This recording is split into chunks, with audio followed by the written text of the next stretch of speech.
I'd like to welcome everyone to the meeting today for WET03. Welcome back those who are from previous meetings, and a new welcome to those who are new for today. I will just shortly begin to share my screen, and we will look at the materials for today and work our way through. For those who are returning, there had been a question about anthology material to work with AO5 and Othello, and you should be able to find that in the document section of the Zoom room if you follow the three dots. So that should be the sense that you should be able to do that now. So if we just have a look now, we can make a start and begin, and welcome all. And today the training is for those who are teaching the WETO International A spec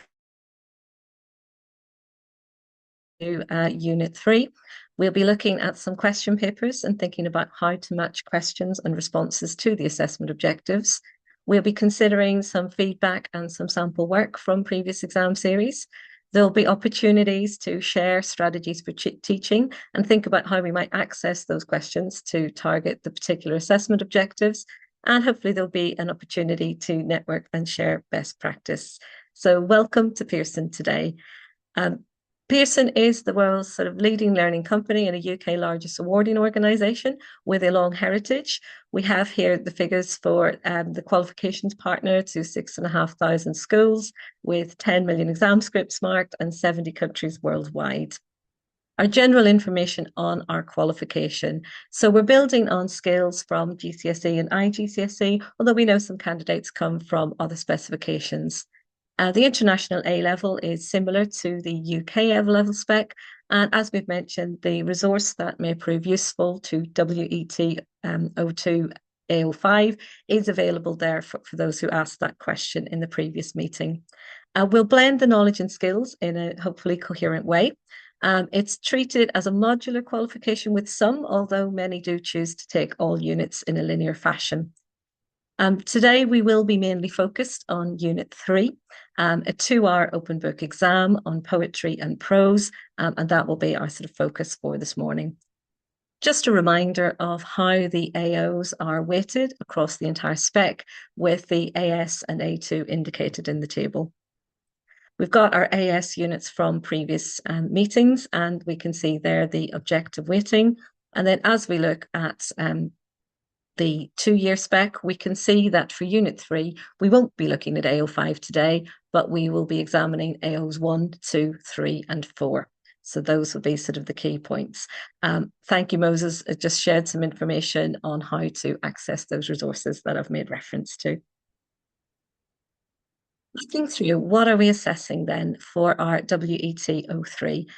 It's an unequal weighting on the two sections of the paper, with the unseen poem in section 1 mainly focusing on AO1, AO2, and then looking across to section 2 with the prose, we're looking at all assessment objectives. So the assessment objectives are there to make sure that we have parity and equality across both Pearson qualifications and with other specifications, and this is an off-qual requirement. It's for fairness, clarity, and the fact that hopefully we are testing our subject domain appropriately and gaining validity between what we're doing in classrooms and what we're doing in the exams.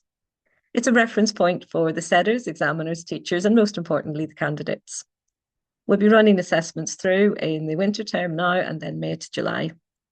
So looking now at poetry and prose for this morning, for today, depending where we are. It's a 2-hour exam, open book, clean copy. We have our two sections, A and B. One key difference to previous units is that, as we said, there is that slight difference in weighting across section A and section B. So for the unseen, we're looking at a mark out of 20. For the prose pairing, we're looking at a mark from 30. In section 1, there will be an unseen post-1900 poem, and today we'll be comprising activities where we look at sort of a past paper. Section B will provide 4 sets of thematically linked novels with candidates selecting pairings within those. Our current themes are the theme of growing up, colonisation and after, science and society, women and society. And again, this is where there is a certain overlap with the UK qualification. So there is a reminder that it's worth accessing resources on both of the areas of the website, when we're looking at that, and we'll return to that later in the meeting. 2 questions per novel, and the candidate will select one. So beginning now for the first half of the meeting with section A, Unseen, post-1900 poetry.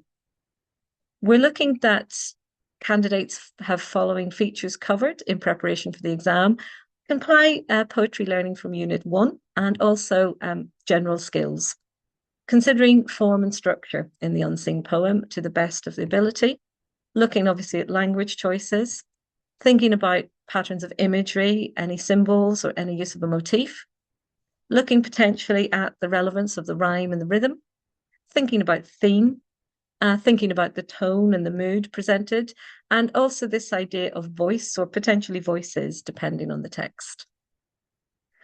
Candidates should be able to show the function of the key features. So we're moving beyond identifying those features and thinking about what is it they're actually doing in this particular poem as far as the candidate can ascertain. We're thinking about a range of ways in which we could read the poetry. So it could be that a candidate applies a reading for detail response with language. It could be doing a zoom out and working with form and structure. And also we are encouraging the critical and creative response throughout. We're looking to see fluent communication. That's not always necessarily perfect communication, but the idea of getting those messages across accurately and effectively. We're thinking about knowledge of poetry, understanding of what is happening in the unseen, and critical evaluation where we can. Often the candidate can find a way in by exploring how the attitudes and values are expressed in the unseen poem. Where possible, we are looking for the literary critical concepts and terminology with understanding and discrimination. But it is important to note that where a candidate maybe is struggling to recall a key term, it's still important for them to discuss the feature that they've noted and how it works and explore sort of the effects on the reader. We're hoping for an appropriate use of writing conventions with accurate and appropriate reference to text. So we're thinking there about things like how do we embed those references effectively in our responses. So thinking about delivery of the core concepts.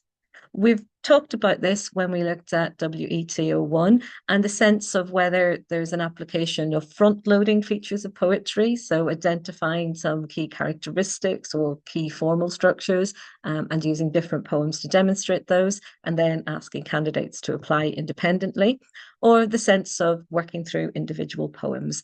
And in the case of the unseen, there's this possibility of making a link back and asking them to recall study and understanding of the anthology poems and using that to build upon it and provide a foundation for unseen work. With unseen, the question might be, does it feel like we are revising and linking, or does it feel like a teaching of new material? And it can be, a combination of both. There will be certain forms, for example, that we may feel we do not see in the earlier anthology, and there may be ways of sort of tackling pairings of unseens to get students to explore characteristics.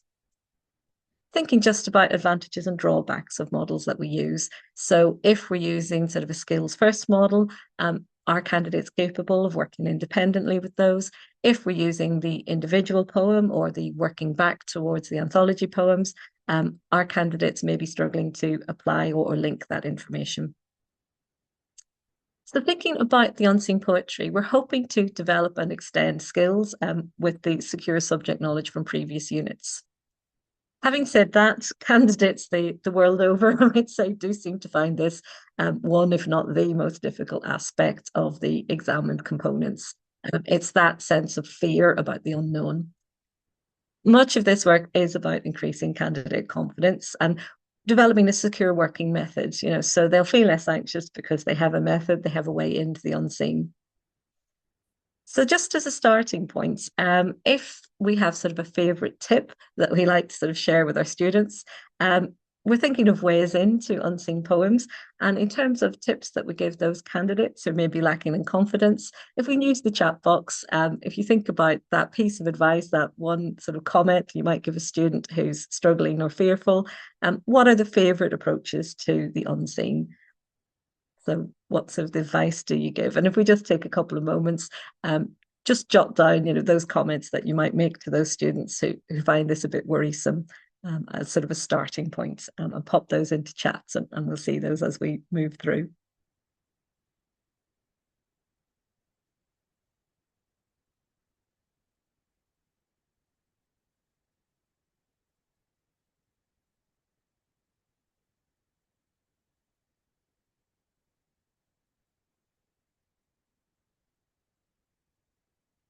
So we'll do that.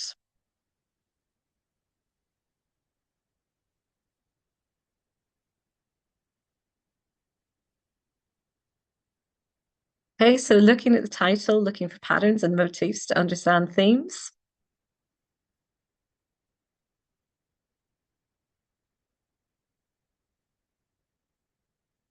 Okay, sorry, Moses. I think I've bounced myself out instead of making you a host there for a moment. Share my screen again while we wait.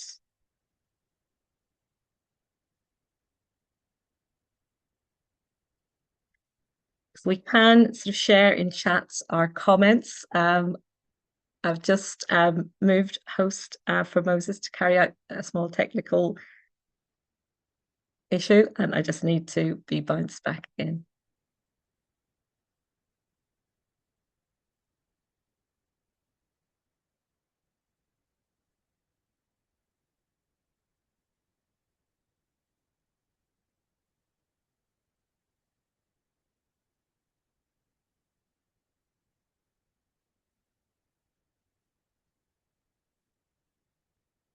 Yes, can you hear me now, Eleanor? I'm just waiting for my screen to be recovered. And while we do, if you could just pop some tips in terms of what you can hear. Is that clearer now? So Sarah's saying about the taking of the time and looking for the central meaning.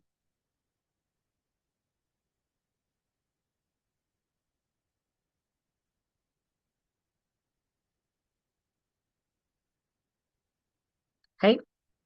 So we've talked about the idea of we could begin to work with the WET01 poems as well.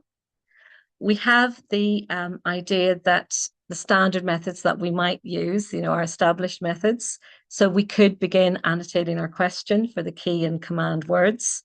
We could use those titles of unseen poems to get candidates to try and decode a meaning or a suggestion in what's presented. We could think about first lines and asking candidates to make predictions about themes, identify connotations, or conversely, use the last line of a poem and ask them to work their way back. Think about, what ideas or themes the poet might have been discussing. We can blank out and use 10 keywords. And again, this idea of thinking about clusters, semantic fields, and ask candidates to predict theme connotation before showing them the whole poem. We can model annotation on screen and shared annotation or group annotation. We may ask candidates to bring an example and actually set a question to the group or to the whole class. We may use mnemonics, but the caveat we have is we'll use those with caution. They work well at GCSE and to build initial confidence, but we're hoping that candidates can sort of explore the poems creatively. So looking then at a question from 2406 from the post 1900. So we have this point where we have pure discussion lessons, and that's a good idea too. The sense that you discuss what you write and only begin writing in a few lessons' time. And that's a good idea, I think, to build the confidence. So that's a good piece of advice there that we have the idea of discussion-based lessons at first. So we have our poem that candidates would be given, Monologue for an Onion. And if we're using this one in the next activity, you'll be able to find it in your script A in the materials that were sent to you previously in the week. And the poem is basically asking for the commentary and development of themes, use of language and imagery, the use of other poetic techniques. And the question remains quite standard. This is sort of our format, and this is what you'll see for the bulk of the unseen poetry that will come up in the test. So we keep this. And in terms of critical technology, Ellen, critical terminology, it will very much be dependent on the poem. So we may be looking at more obvious things if we are looking at things such as enjambments. If they are looking for sound patterns, we can keep with quite general terms. We're looking possibly at alliteration. We may look at something like anaphora. But it's important for candidates to unpick the language. So the thing would be not to be fearful of terms. Sometimes we have the opposite. We've got a candidate sort of packing their answer with terms, but they're remaining on the surface. So it's getting that balance right, using key terms for features that we see in the poems that we've used in class, but also encouraging candidates to focus in on if there's a particular feature they see and thinking about the effects of it, and not to worry if that term just escapes their mind on the day of the exam. It's more important, as we said, to get that exploration. And it's wonderful when candidates can use the terms with confidence and when they can discuss poetic form and when they can discuss particular linguistic or literary techniques. But it's also to encourage them to keep writing. Sometimes they become quite fearful if they've forgotten a term, but to encourage them that please do say something, even if the term has slipped their mind or slipped the key point they're making. So when we think about theme, we're looking to see, can we find it in the words that are chosen? We're thinking about imagery, pictures created through the language, and then also more specific imagery with simile, metaphor, and so on. You can find, as we say, the 2406 question and poem monologue for an onion in the delegate pack in script A. I'll share it through on screen in a moment as well, so to give a hand with that. We'll take a moment to read it and remind ourselves of the poem, and we'll think about the following issues and how we would maybe present this to the class or encourage the class to explore it. So thinking about the way the question is structured, how would we ask candidates to find or uncover the themes that are being developed? Which elements of the poet's language and imagery would we be focusing on if we were answering the question? What other poetic techniques do we think we could comment on? And then this idea of the poem's effectiveness. So the candidate, they're not necessarily inserting them into the essay, but they're thinking about the effectiveness for readers or what that may be encouraging the reader to do. And then potentially asking your candidate, what would the opening sentence be? So how would they start? How would they begin? And I will just, for a moment, if you haven't got the pack to access, I will just take you to the script A and looking at that particular poem. So we'll have a look at the monologue for an onion. So we'll just pop that one up for a second for you. And just reminding ourselves the questions that link through to the key question. How would we sort of encourage candidates, or what would we sort of nudge them towards in terms of themes, in terms of language patterns, in terms of what we believe would be tone or ideas and attitudes. So again, if we can use the chat box function, just take a moment to skim back through the poem. And if we're imagining we're working with the class with this as an unseen, and where would we encourage them to start? So if we're looking at either identifying theme, if we're looking at potential language features, if we're looking at the tone, ideas, or attitude, where would we sort of encourage those candidates to begin, and how would we sort of nudge them sort of in the right direction, given that the question is that commentary based on themes, language, ideas. So do sort of share your thoughts in the chat box, please.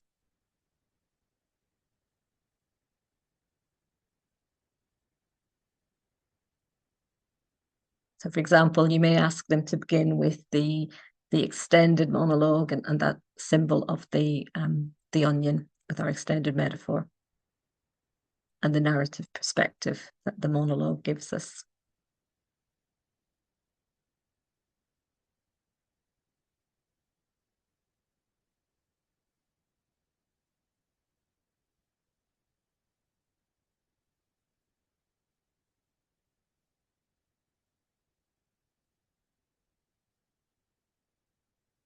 So would you start with the title? What it suggests about the perspective, the voice of the poem.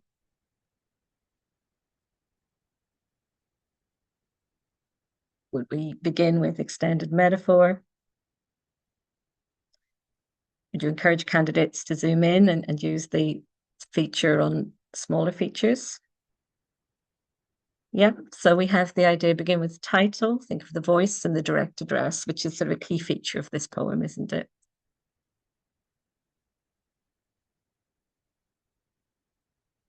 And for those who sort of might start with looking for linguistic patterns or looking for those poetic methods, where maybe would you seek for the candidates to find that way in?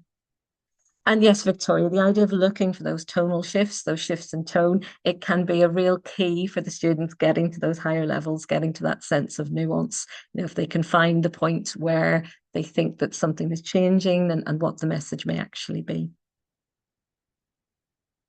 And yes, thank you, Sarah. The idea again of the narrative voice is quite key in this one, and the extended metaphor. And we don't always get poems like this, but you know, when we see that this is a key feature, it's a real central way in for the student to think about it maybe in general terms, and then to work their way through those detailed links.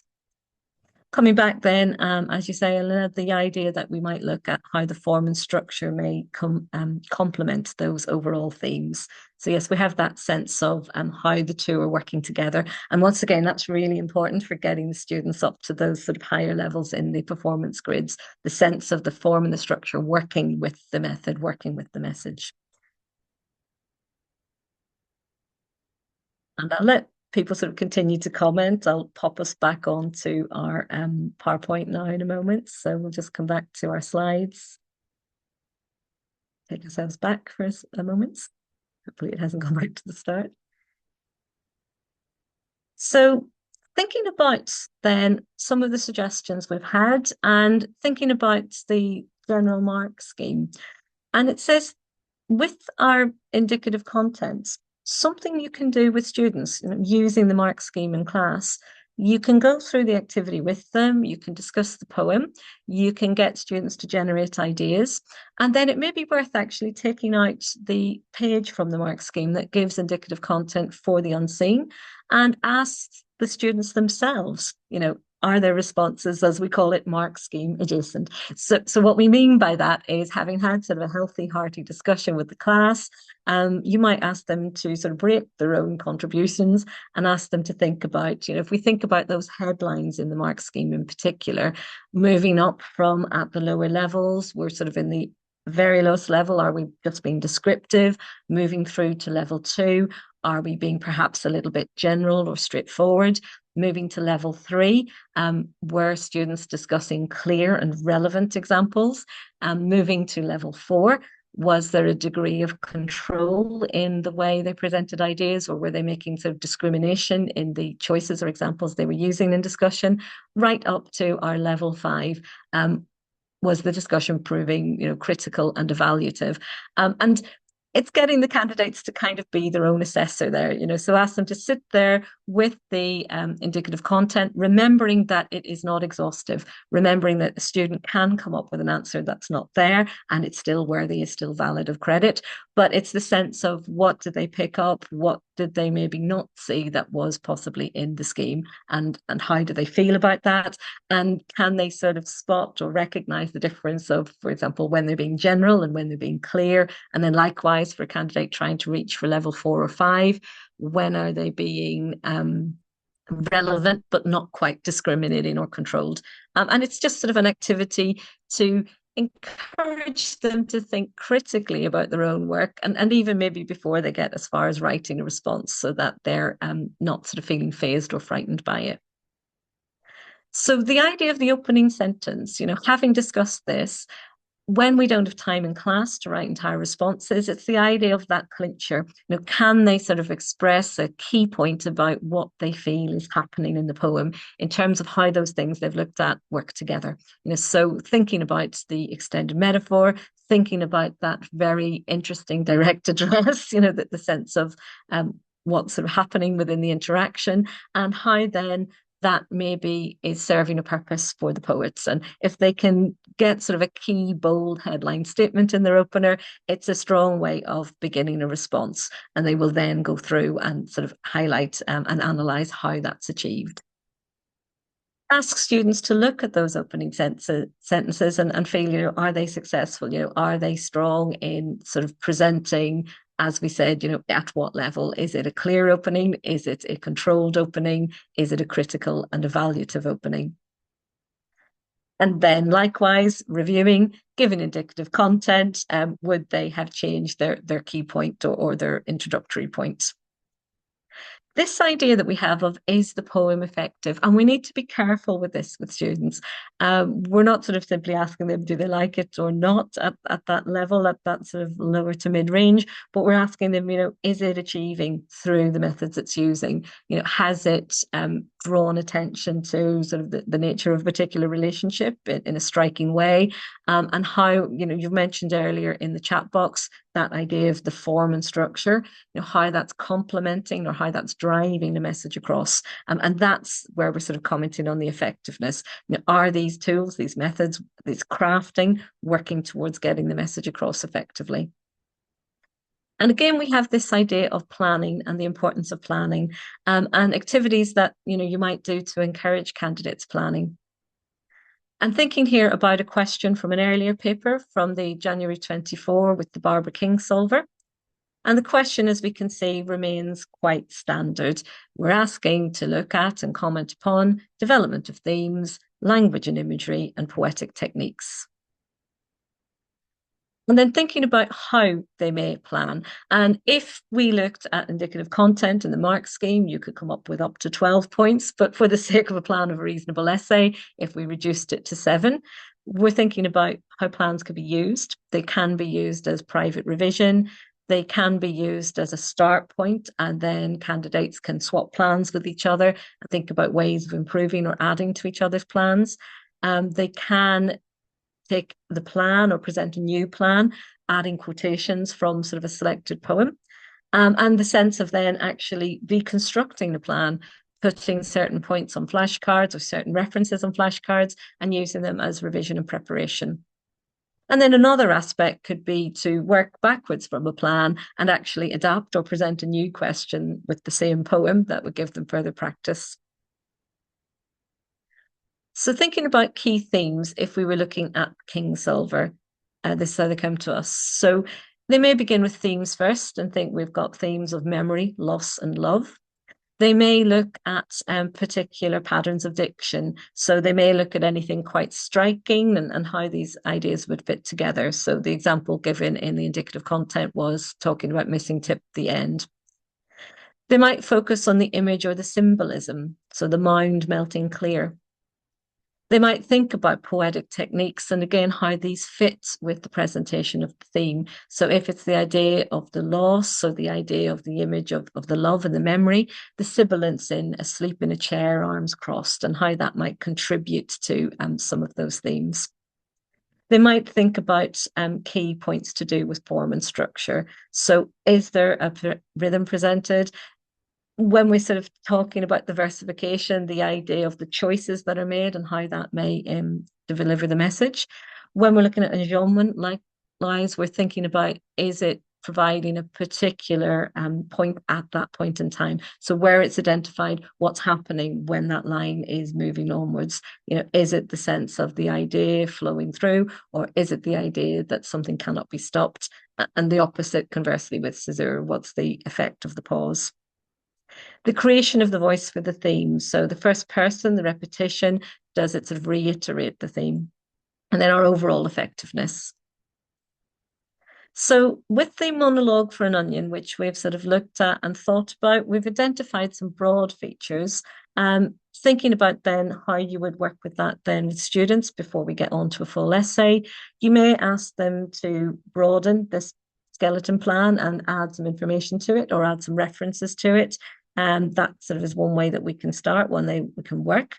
We may then look for if there are additional points that do not fit within those structures, we can also use the prompt comment on. So there's a sense that if something doesn't tightly fit within theme or poetic technique, but it's of interest, we encourage students to deal with that creatively. Yes, this idea of how much can they reasonably manage with the paragraphs that we suggest. Students approach it in different ways. There are some candidates that may decide that they'd like to work through the key aspects, a paragraph per aspect, which would give us, as we say, slightly more than 7. It would give us sort of 8 or 9 if we're thinking about introduction and conclusion. But for those who lead not so much with technique but with theme, we may find that actually they're working with between 5 and 7 paragraphs, and they're combining some of the techniques. So if, for example, they might be leading with, in the Kingsolver poem, the idea of memory and loss, they might sort of deal with multiple techniques in one section, in one paragraph, because they would be leading thematically. With this task and with the time allowed, we would say, depending on the candidate, depending on the approach they're confident with, if they are sticking with maybe those slightly shorter, but based on technique paragraphs, we are possibly there looking at between 8 and 9. If they are actually then taking this thematic approach, or an approach where they've developed a thesis and they're going to sort of point out, for example, the poet's key messages or key purpose, they may have 5 to 7, but some of those may be lengthier paragraphs because they may be combining, looking at more than one technique per paragraph. And you may even find that you've candidates in the same group who are sort of taking both approaches, depending on sort of which they feel comfortable and confident with. And because it says commentary, they are open to choose either approach, so because we're sort of not telling them which theme to work with, they've got that option. They can work with, as we say, theme, tone, mood, or they can work with, as we say, the critical eye first, and work through, but then talk about how each technique is sort of developing the theme, and each is valid, and each is available for award. So thinking about these consistent elements, so there are ideas of consistent feedback that, while we're saying that a technique approach may be fine, we must be aware that we must avoid feature spotting. So it's a real danger. We do want to see candidates engage with the poetic methods, but it must not be in isolation. It must not simply be, I have found, 5, 6, 7 features. It must be, discuss a feature where you feel it's contributing to that meaning, that message of the poem. So you find a feature and you can talk about how it's enhancing the poet's message, or adding to the mood. So it's a sense that we'll try not to just work our way through a checklist. We're going to sort of say, we'll discuss that feature if we feel it has sort of profound impact on the message that the poet's trying to get across. And that's why we're saying we avoid the mnemonics that we might have used in earlier year groups. They can occasionally lend a candidate towards a list-like approach. And while it can be a comforting prop for a candidate who's worried about unseen, as we move closer to the exam, we're trying to take that, if we call it scaffolding, we're lifting the scaffolding away, and we're getting ready to expose the building of their creative response. And time management is an issue. We mentioned paragraphs and shorter or lengthier, and it is the idea that they mustn't obviously spend too long on this section. It has a lower weighting than section B, and section B does come with its own challenges. So it's a lot for candidates to work through. They're having to decide how many techniques or features will be featured in their answer.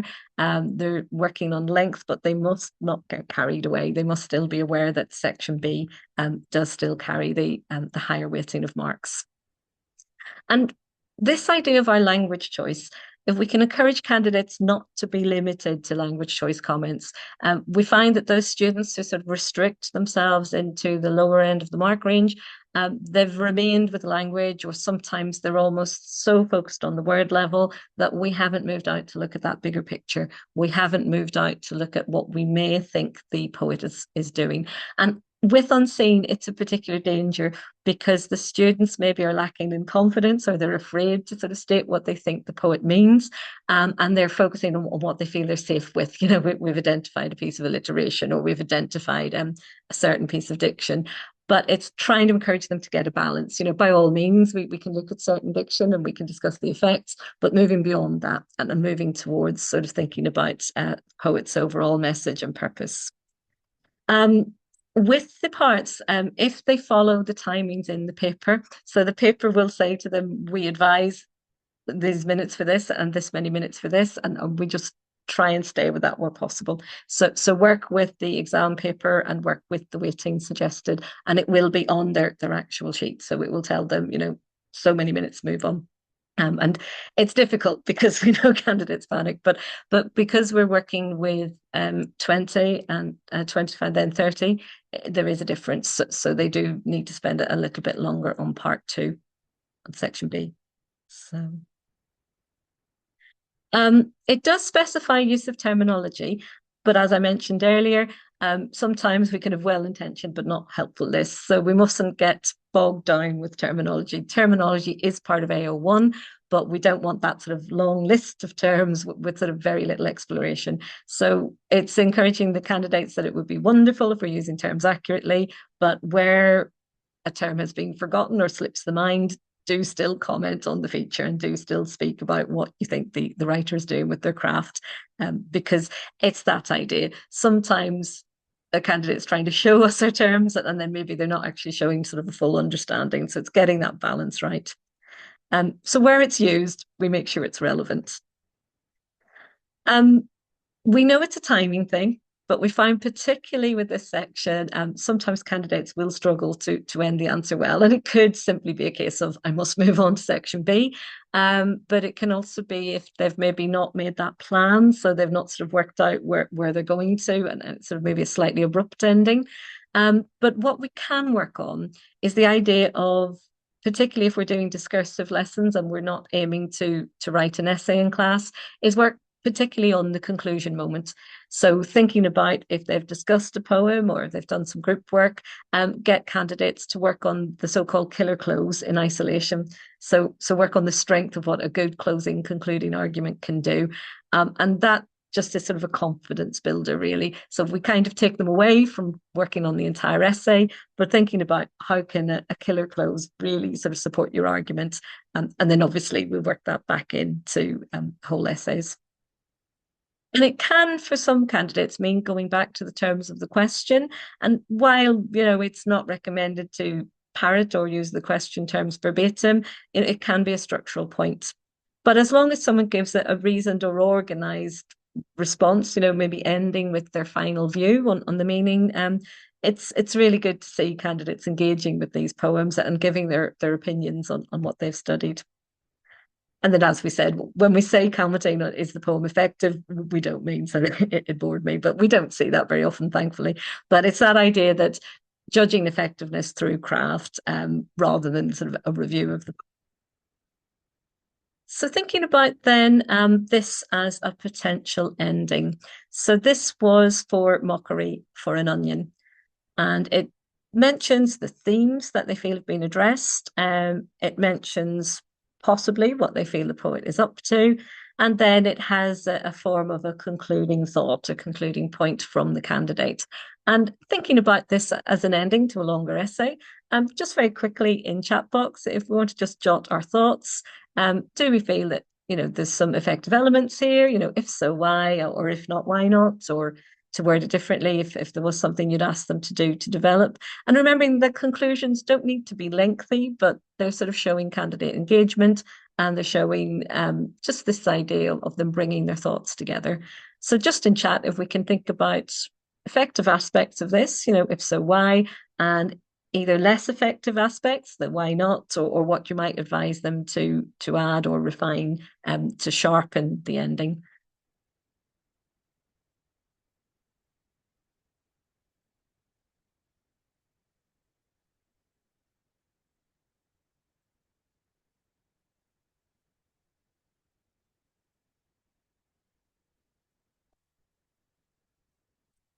Chat box up so we can see it.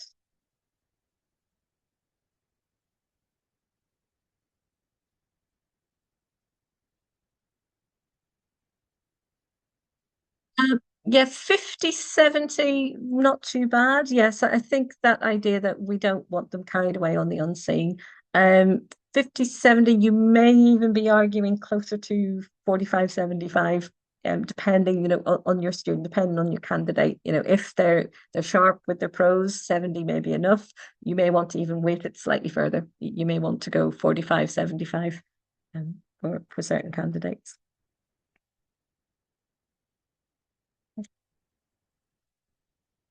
So just our thoughts on our ending.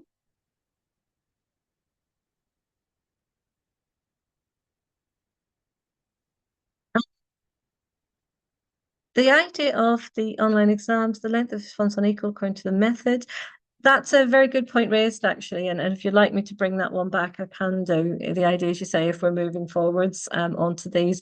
The interesting thing from from some work, and I've done it in the past with the candidates who have been online. Occasionally you'll be very surprised how much they actually write. They often actually manage quite a lot. So we often think that they won't, but interestingly, sometimes when they are typing, we actually get some quite long responses.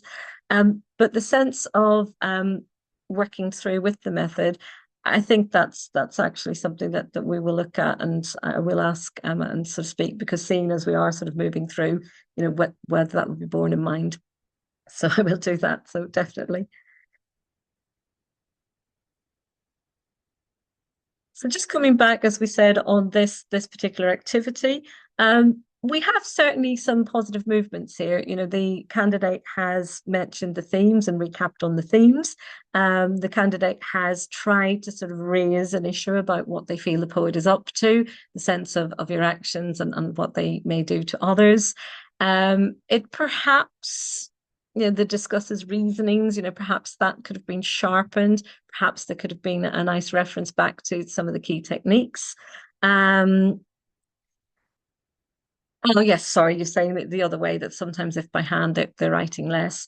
As I said, personally, I am not sort of privy to conversations about those differences, but I will sort of pass that forward. I will pass that on as a feedback aspect in terms of how that's going to move going forwards with the online assessment.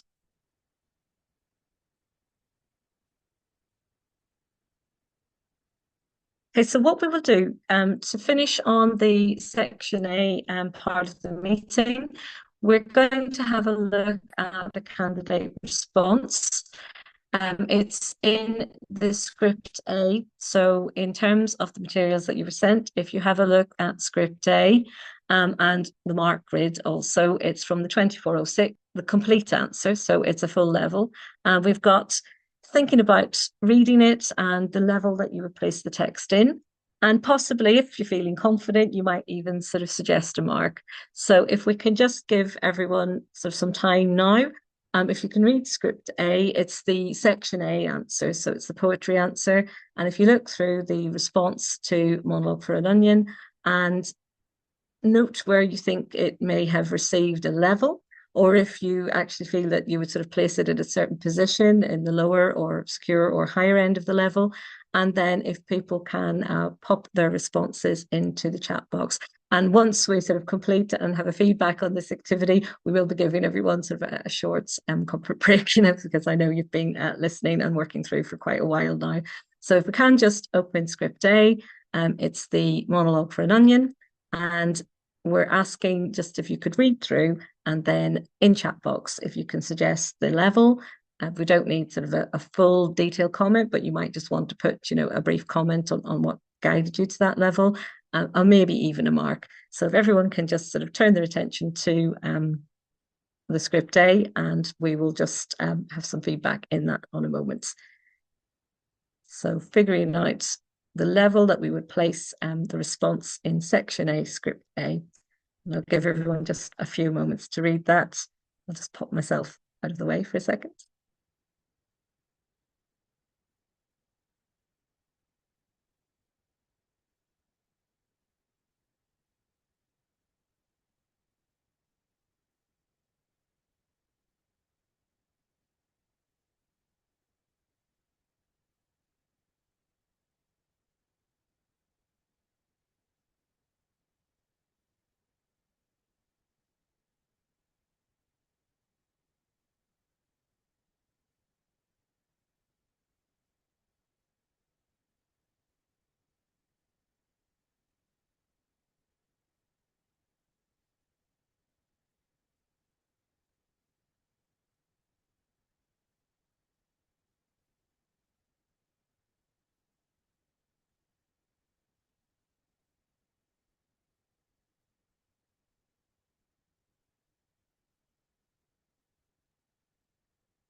And once you've had a chance to read through, if we can just use the chat box, and again, if you suggest a level, it can be a brief comment, just so why you felt it was that level.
And if we just have another 2 minutes, we can feedback. But if you're ready, do sort of post your level and comment in the chat box. Okay, thank you, Elna. So we've got a level 4 with some effects not clearly explored.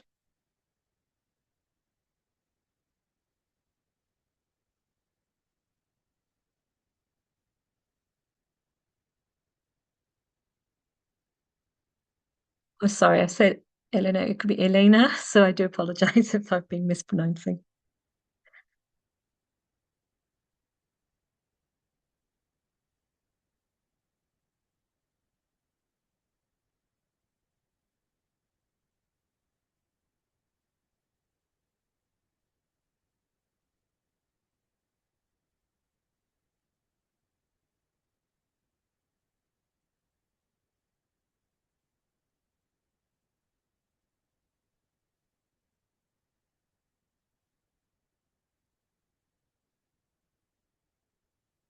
Again, if I could encourage, thank you. Well, they're coming through now. Thank you. So we have quite a consensus. There's sort of consensus coming around level 4, different parts of level 4. So we do have some comments sort of thinking that possibly too determined, not much exploration. So yes, I mean, the good news is we're all in the right area. We're all in the right track. So having a look at what this answer achieved, it was felt it was proficient with competent writing. It was felt it's mainly got control with some fluent embedded examples. It was felt that there was occasional discriminating use of the concepts to a point, which I think a few of you have addressed. It does have some control of structure with precise and it says more or less cohesive translation and carefully chosen language. There was some discriminating understanding of how meanings are shaped in text. So we can see that we're definitely using our level 4 words here. We're using discrimination and control quite a lot, but we are also using phraseology like some or more or less. And the response achieved a score of 13. So in the level 4, but a score of 13. So some of those issues that have been raised in the chat box were recognised. So we definitely think there is work of level 4 quality there. Inconsistent, as some of you have identified. Now, there were flashes, as we say, of the candidate showing a precision, showing discrimination. If we were trying to move them forwards, if we were trying to move them to that much more secure 4, or even push them and sort of challenge them towards a level 5, what possible advice would we give them in terms of what they should be focusing on? What advice would we give this student? So if we're saying that they're in the 4, but they're not sort of consistently discriminating or precise, what would be maybe our key advice to sort of move them up that performance grid, moving them to the secure 4 or maybe even beyond, maybe even towards critical evaluation?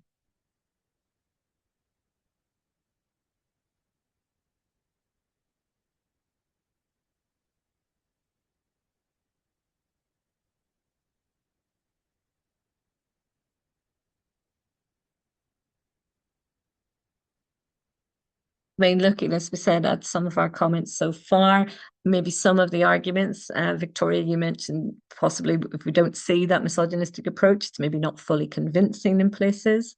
Um, Possibly, again, as Sarah, you said, this idea of not enough exploration that would take it to a 5. So we could flip that and say that they do need to explore. Elena, you've mentioned the idea of, again, that masculinity argument that's coming through again, that it's not wholly convincing to the reader. And maybe I think a key point you've mentioned as well, possibly not sort of approaching the central theme. Yes, so it just got in terms of if we look at performance across the AOs, and it's got to be holistic, while the mechanics, if we like, while the idea of the control was certainly there, for some of the issues that you've raised, for some of the issues of the slightly less convincing reading of masculinity or misogynism, for the idea that sometimes it looked, it's that sort of what we call flatter to deceive. It looked as though it was working through with the good evaluation, but not exploring, not digging deeper. And then, yes, as you say, Elena, the idea of how the theme resonates, that sort of evaluative aspect, taking what you've got and then talking about the in depth. I think this is the key. It's coming through. It's that lack of depth that we'd want for 5, or even, as we said, for that secure 4 pushing towards 5. And there's much that is good and much to award in the response. And it's sort of taking that student that little bit further and sort of praising for what they do well, and then saying, focus upon what you've already got, focus upon that sense of the resonance of the reader, focus upon, have you explored this point that you've raised? And then that key sticking point, which I think several of you have identified, that there were some maybe less convincing aspects of the reading, which again would impact upon where the work was placed within the level. Yes, and there's a nice little warning with this one, and this is sort of from the PE report. The sense of being diffuse, so we mentioned this earlier, the idea of trying to show what you know, but sometimes not remaining focused on the exploration aspect or the evaluative aspect. And you see here the idea of maybe using lots of very nice words, but some of those arguments you've mentioned already, not always convincing, not as succinct in terms of clarity of showing understanding as it could be.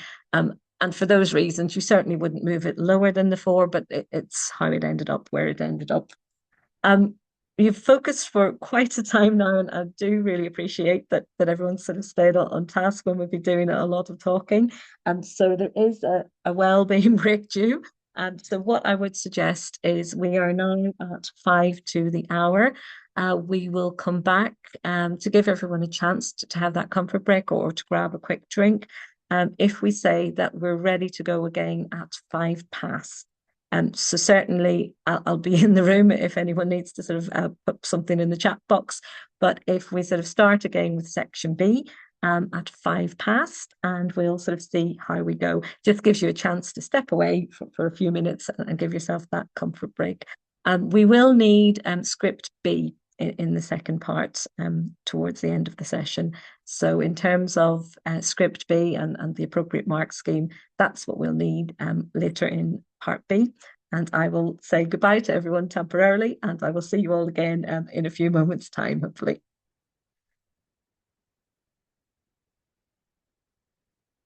Material from the Insights meeting, which we delivered in November. So if you go back on and if you see the document should be called Exams Insights, you may find some exemplars in that package, and that's from the June 25 exams. So there may be a few there as well. And it is tricky, isn't it? It's tricky when we're looking for those high levels in the text that we're studying. As we said, it's part of the balance. Sometimes we have centers, opting for certain popular pairings, and it makes it a little bit harder to draw out those exemplars from other pairings. I'll have a look as well. So if I don't know if you're coming to Unit 4, but I'll have a look myself, and if I can find some more, I'll get those ready for the next time.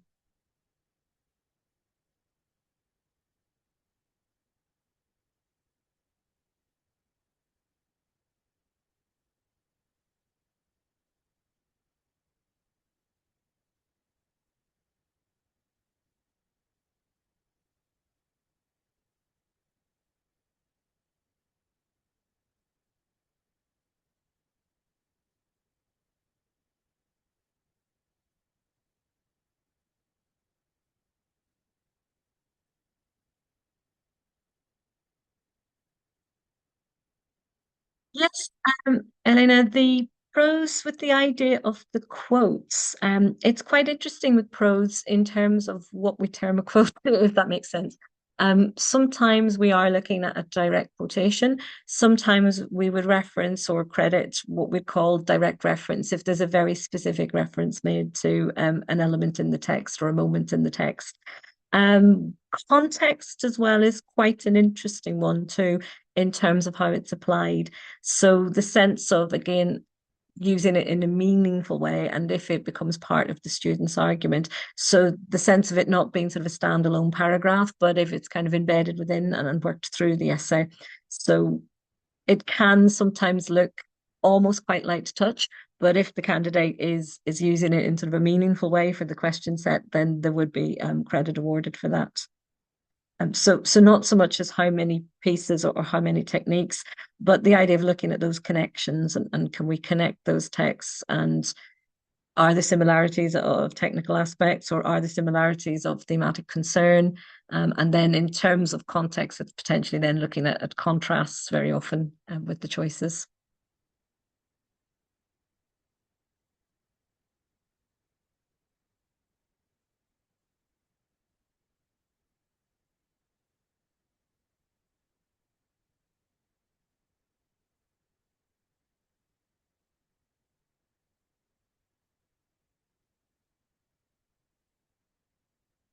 Yeah, the paragraphing, I'm with you actually. I like the both texts in one paragraph, so don't worry.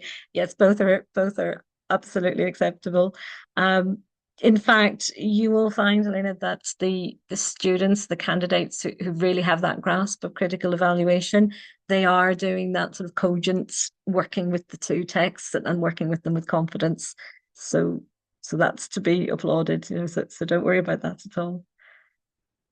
Yeah, some candidates do take reassurance from text A, then text B, but certainly we often see with those level fives, they're really working with both and handling them quite deftly.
Yeah, the idea of the two long comparisons, then as I say, three main.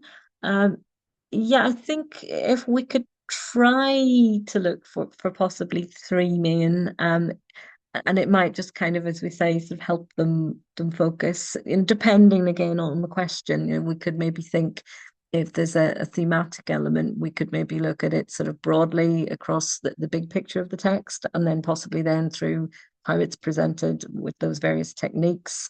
And then for our third, possibly it may even be, treatment in terms of particular character arcs or narrative arcs. There's sort of no hard and fast rule how to do it, but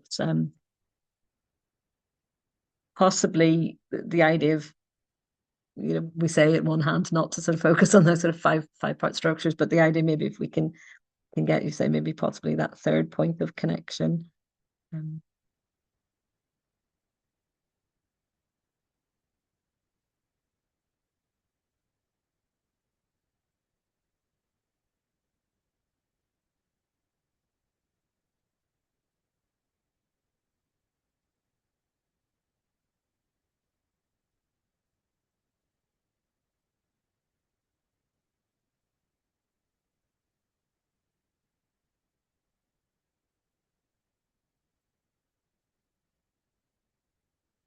okay, and hopefully most people have had a short chance to take a step away.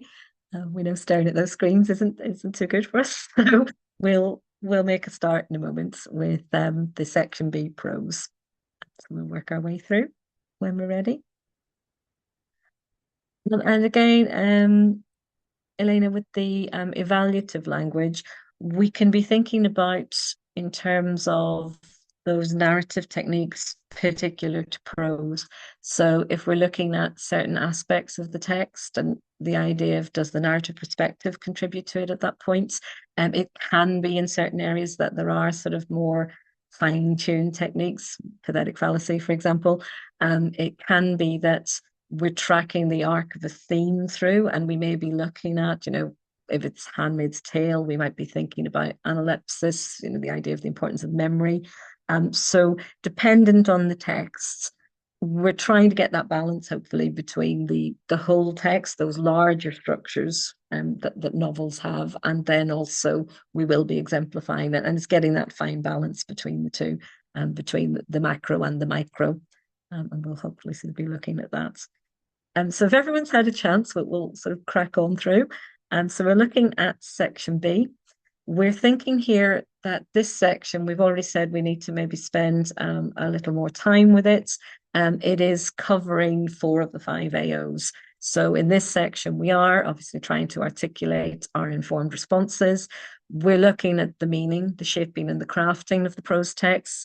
We're thinking about that significance and influence of the context on both the writing and how it's received. And then connections, the sense of what the connection draws out, and can be comparison, can be contrast. So we've got our groupings, we've got our 4 sets of 3, and then we're choosing 2. And looking at that theme, it's sort of giving us somewhat of a way in. So growing up, we're looking maybe at the idea of the Bildungsroman and how that is shaped in these particular titles. We're thinking about then also authorial perspective as well. What is their position on the story, the narrative that they've presented to us? And then we're looking at, how that aspect of maturation is being shown through the protagonists. So with Colour Purple and with What Maisie Knew, and to an extent, Great Expectations, actually, we might be looking at that idea of the creation of the narrative voice. So with Colour Purple, we would be looking at Celie's idiolect, the idea of how she expresses her personality through the AVE. If we're looking at Great Expectations, it's Pip the Younger versus Pip the Senior. What Maisie Knew, if we're doing James, it's that idea of the knowing and not knowing, the naivety of the child narrator, and then also those authorial intrusions where we're definitely dealing with James. So it's that sense of all of those aspects. Looking at colonization and after, we've got work with Heart of Darkness, which often candidates do tend to pair with Passage to India and looking at that idea of that impact of those colonial structures. Lonely Londoners makes a nice comparison connection text. We're looking at a move forward in time and place for our context. And we're looking again at that sense of, how it impacts the sense of identity. So you've got the idea of, again, narrative voice of character and potentially then authorial voice and where we see evidence of those. With Science and Society, we've got our Frankenstein, which remains perennially popular. We have Handmaid's Tale and Never Let Me Go. Again, we have, I think, with all of those texts, we can look at the sense of possibly the fragmented narrative. And again, that idea of narrative voice is quite key with that sort of grouping. We're looking at how that actually helps explore sort of some of the themes and some of the messages. And Women in Society, we can work with Beloved, which again, we've got those sort of postmodern techniques in terms of how voice is explored and how that's actually part of the struggle and what Beloved might represent. Mrs. Dalloway, we're looking at modernism with Wuthering Heights. We have again that sense of the palimpsest and the idea of the framing narrative. So we're thinking about big picture, and then we're also looking at character and presentation of theme as well. So thinking about what we're looking for, characterization does form a sort of key central role many occasions. The form and structure I've sort of tried to allude to in the introduction, the sense that the novels have their sort of own characteristics in terms of how they're getting their narrative across to us, how the character is either presented or how perspective relates to our protagonist. We're thinking about, as we said, those techniques particular to prose, so we're thinking about how the story is told over that larger expanse. And then our grammatical structure as well. So the sense of looking at the grammar of the text and the grammar of how particular information or ideas is sort of presented to us. We have, as we have with other sections, imagery, symbol, motif, and language choice, and the voice and how it's created. And I think many of these texts have in common the idea of voice, or sometimes multiple voices, being created through language choices and how that sort of makes that character sort of come to life, so to speak. The theme and how the themes are presented, where there is dialogue, how or why it's used, and the sense that the questions will try to focus us in on the idea of either theme or narrative technique. So looking at a sample from Growing Up, we've got compare the ways in which we explore the idea of self-discovery. And then, as always, we are reminded to include relevant contextual factors. So in terms of how candidates approach the question, they will set out to define or frame the key terms, so what do we feel self-discovery might mean in relation to these particular texts? And then that idea of how and ways in which they explore. So for what purpose, for what end? And then obviously we would have that sense of the context coming through in the particular text. Yes, we should be looking at a PowerPoint. I do apologize, Victoria. Are you just seeing my head, which is not what we want at all? It does say it's sharing. So can I just check with everyone? Can we see the PowerPoint at the moment? So is it just Victoria, or are we having a bit of a technical issue?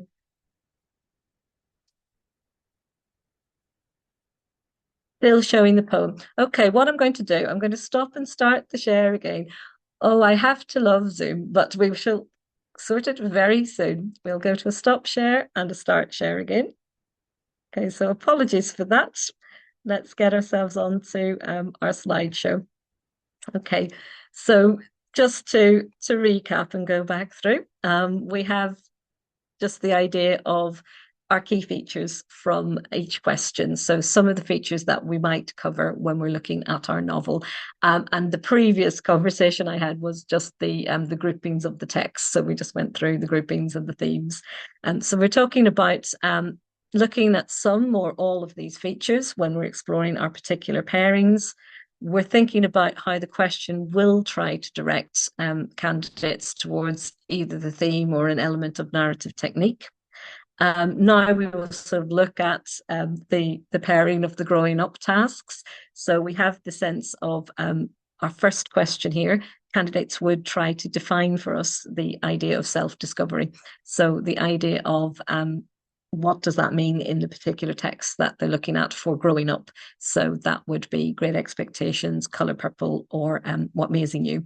And then thinking about the ways in which these are explored. So what we're trying to do there is think about not only presenting and identifying those aspects, but thinking about the message, or the, as we say, the authorial point of view as well. So we have the character and what we're learning about the character. We're also sort of learning about how this fits into the narrative and how it fits into the thematic concerns. And then for 3, there is maybe a broader focus, if we like, on the influence of positive relationships. So there we would have to sort of have candidates identify those elements in the text where there is sort of a positive influence, and then the sense of why those are there, or how that may contradict or counteract against some of the more negative aspects of the particular text in that set of texts on growing up. So thinking about encouraging discussion, the wording is there to have candidates engage with the terms and to work out and to frame the terms. And it's to encourage them to develop their own personal response, their own interpretation to the pairing. It says that the wording will not change apart from the section after chosen text. So what we mean by that is we have the opening will always state that we are comparing ways in which, and then we have our thread, in this case, exploring the idea of self-discovery. So we have sort of that element changes, but the opening steer, the opening command term, is reminding them that they must connect the texts. And then the idea of exploring is both how a writer is doing something and the why, for what purpose. They are obviously required to address context, and that is included underneath the question. So to make it very explicit, it does remind them to address context in each and every question. It's the sense of in respect to terms of the task.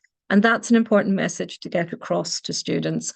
We do not see it as often as we previously did, but we do occasionally have candidates just trying to tell us everything they've sort of covered on context, when it's a case of what is relevant to the question they've chosen and what they think is worth considering. So thinking about this, if it was the question 2, the idea of the positive influence, relationships that are a positive influence, thinking then about an opening or closing line, the ways of self-discovery, and how should they structure an answer to adopt or avoid. So looking at this question, and obviously I appreciate that maybe not everyone is sort of working on growing up, but if we take it as a task that we would maybe do with candidates, looking at openings and closings and looking at sort of exploring terms of questions, how could they make sure they're focusing on ways in which self-discovery is presented?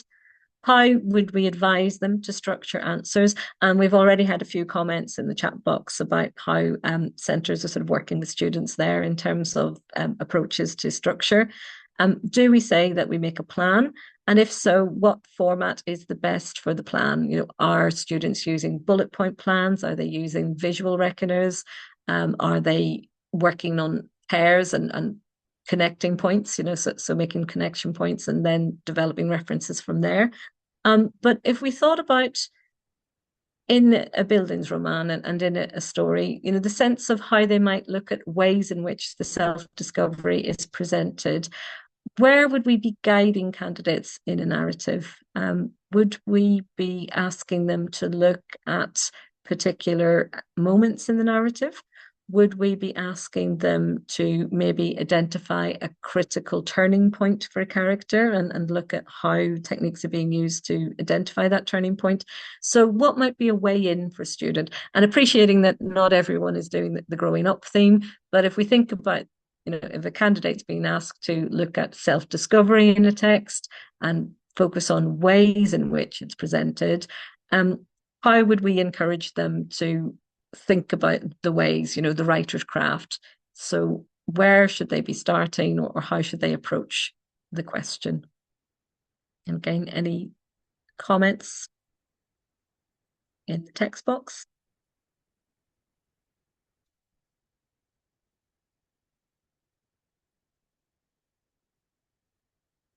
So the idea of doing the unit four first, in theory, it's a flexible qualification, so that should not be sort of an issue. In the sense, we can work and we can be flexible, and if particularly working for a linear finish, that shouldn't cause harm, and it shouldn't affect candidates too much. I would hope. I think it's fine, and it's just a case of then how we'd make the links, or if possibly there's been time passing between, working on prose, you might sort of want to refresh memories. But in terms of the order, that shouldn't be a problem. So if we have a question on self-discovery, but we're thinking about writer's craft or ways, how might we guide the student to what they should be looking at, or what they should be selecting or thinking about?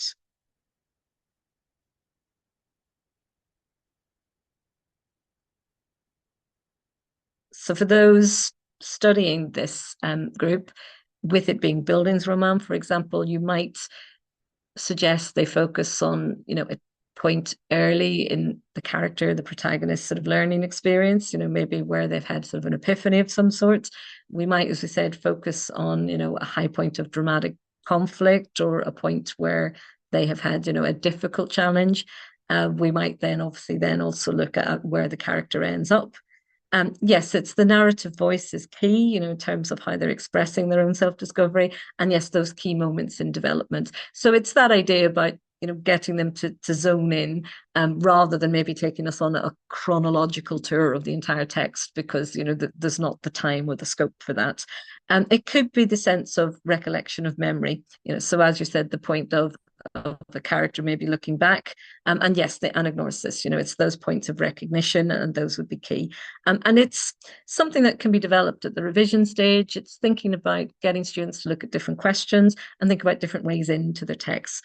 What, as we say, we're trying to avoid is where the candidate might take a chronological approach to analysis, because that is in danger of veering into description, which we're trying to avoid. So sometimes a candidate maybe will feel the need to give us a background to where the aspect is coming from. It would be better to sort of take those key moments and just get straight into them and get into analysing what the writer is doing, and the crafting.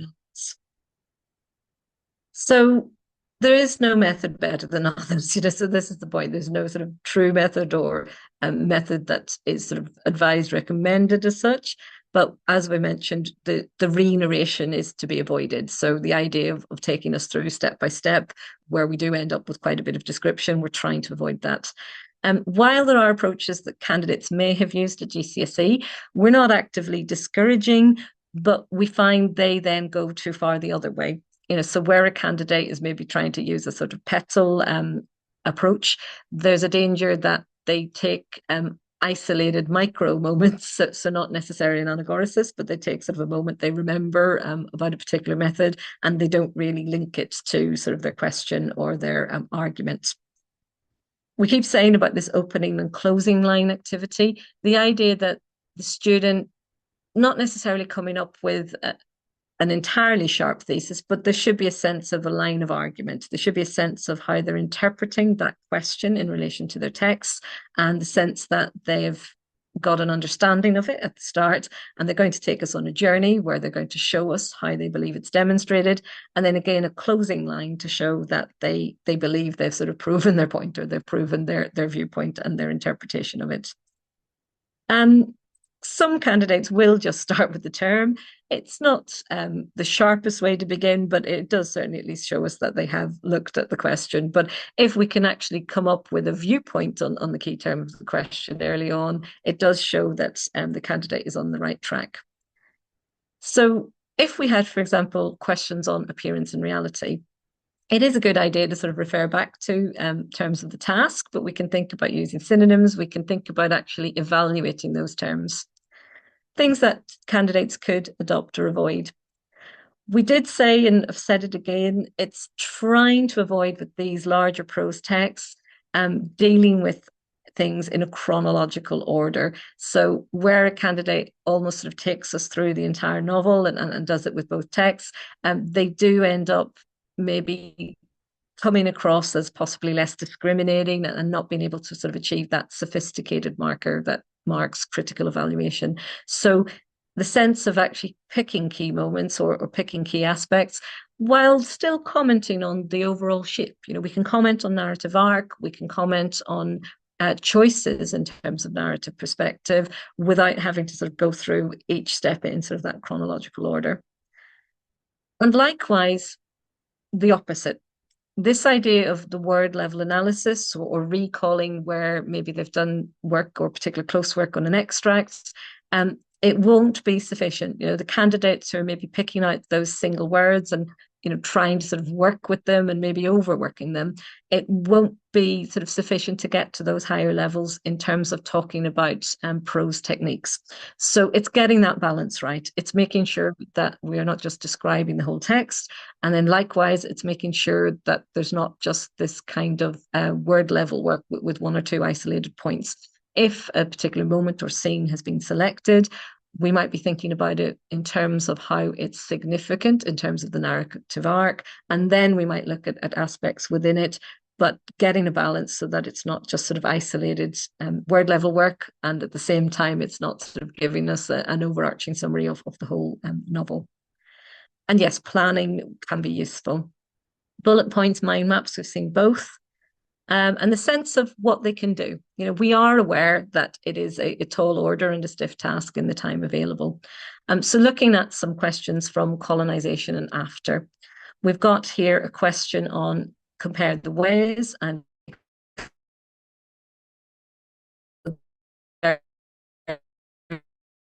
to the concept they take a character's use or abuse of power. They may sort of take an approach contextually based. So they actually look at the different power structures within the text and then they examine how those are presented. They may even use a combination of both. The second question, need for human connection. Again, that in itself can be quite broad. So one of the things the candidate can do is they can frame their question and they can take the assessor through how they're going to sort of deal with that and address it and how they think the author is addressing it in each text. So that sense of what power might be. So the word power, it is sort of a broad term, a broad abstract concept, the sense of what it might look like in each text, and that certainly is something that should be part of the plan, the sense of how the power is being used and how it is used in the narrative. Some examples could be political and personal, or maybe even room for talking about the emotional. In this particular set, because it's colonialism and after, we'd certainly look at colonial powers. But we can see here, we may not be able to cover all of these aspects in a question in the time given, but the candidate could choose to examine power from various angles, various perspectives, and they sort of choose to work through with some of these. So as we said, they could show they're aware of them and then go on to focus on maybe three. They could maybe say, we'll choose a lens and we'll focus on the three that we feel are most significant. So if the student thinks there is enough, say, for just personal and political, particularly with something like Heart of Darkness, Passage to India, they think then about possible contextual factors that might be relevant to the question, and then they think about possible links. So with this particular aspect, Heart of Darkness would need the reference to the Belgian Congo, Passage to India, colonial history of India. They may look at how texts share hierarchical and patriarchal structures. They may look at the fact that texts are considered early modernism and to what extent do they fit or not fit into that aspect, and then what that might be saying about use of power. Context that might be useful. And again, we're saying that we know candidates can't cover everything, and we'd hope that they would choose those relevant to the question. It could be the writer's own biographical context linking to the text. So only if it's something that actually is pertinent to the text or pertinent to the theme being discussed. Historical setting is clearly relevant in all cases, the sense of setting, time, location. Societal attitudes and expectations. And here we certainly want to see this. The one tiny caveat we would see is do warn candidates to avoid sweeping generalizations, all Victorians, for example. So we don't want to begin a sentence with all Victorians, but we do want to think about how these texts may be reflecting or challenging certain societal attitudes. And maybe within a text, are we seeing the expectations of different cultural groups? Or sometimes we've seen candidates explore gaps in the text, those who are sort of being silenced. Whether there's a literary movement or genre that is relevant. And again, that may depend on the text. Growing up, for example, we often have candidates commenting on their texts as Bildungsroman. Context of reception can be relevant to an extent. I think maybe less so than with the drama units, but certainly the idea of when we're thinking then about the authorial purpose, that could be where it does become relevant. So are they, for example, challenging the status quo? And that's sort of what we might mean in the context of the prose units. There is a lot of information to work with. We realize that. So we realize there's a lot of information to process. The candidate should spend some time planning and then try to sort of bring things together as best they can. So in terms of how they're using the context, sometimes it can be direct teacher input. Sometimes it can be looking at, video or audio sources. Sometimes we can send students to do their own independent research and represent. Sometimes we'll ask them to take a piece of factual information or contextual information and represent it as revision aids, the flashcard, the quizzes, the role play. What we do want to avoid are the chunks of context. We do want to avoid freestanding context that is not being referred to the question. So it's better if we sort of see it woven through the answer, and possibly, as we mentioned earlier, I think in the chat function, sometimes it may even look slightly light touch, but if the candidate is constantly aware of and bringing in that sense of how a text is being produced or received in its time, and where that's maybe relevant or prevalent in the crafting and in the world that it's presenting to us. So what we do try to avoid is that sense where the candidate tries to get the context out all at once, because that's not really going to get the award that they want. So where they are using context, little and often is better than sort of grouping it in one section or grouping it in the introduction. So we'd suggest they avoid that. And I know sometimes it can sometimes settle a candidate to sort of say, okay, I'm going to mention my two texts. I'm going to say how they're comparing in terms of space and time, and then I might give you those contexts. But it's actually more useful to them if they can bring their context in at certain points in their answer, where it's sort of proving relevant to an argument they're making. And the problem will be, and we do need to reiterate, if there is context placed in the essay, but it's not being used in a relevant way, it may not be awarded. So the idea that if it's there and there's no sense of how it's relating to an argument, or there's no sense of how it's answering the question, it's not going to gain the credit that they would deserve. So if we're wanting those candidates to get credit, they're using the context in sort of meaningful ways if possible. So, for example, the level 5, it's thinking about how the context is significant and how it might influence. So it may be that a certain portrayal of a certain group or an individual that could have been inspired by context, or a theme, for example. It might be looking at how the text is of its time or of a particular social attitude. Resources we can use. At one end, we have the highly academic resources that we could find somewhere like Google Scholar or JSTOR, which can be, maybe quite difficult for candidates to work through. There are sort of more accessible texts, such as the magazine subscription.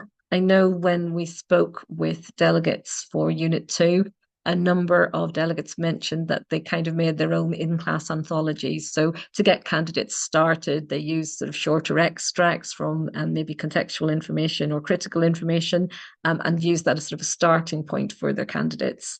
The sense as well, we've got some responses are eloquent, but they lacked articulation of how they use their method. So this is one of the issues, I think, with this particular question.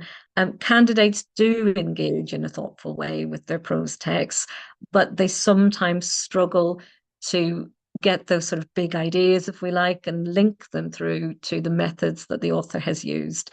So if they're thinking about the idea of the self-discovery, they may be looking at those wider structural choices, the order in which information is presented, the idea of potential analepsis or prolepsis, and the idea of if it is omniscient third person, do we move through to free indirect discourse at certain points? The idea if we do have a first person narrator, how that's maybe interspersed with memory of dialogue, for example. So it's thinking about, how those larger choices, if we like, sit alongside, maybe smaller examples of more sort of precise literary or linguistic features. And there is the reminder that it is still heavily weighted to the AO1 and AO2, and therefore we do need to see that technical awareness. So while we are talking about context and connection, AO1 and AO2 are still worth the bulk of the marks. It is a question of balance, and it is a tricky task.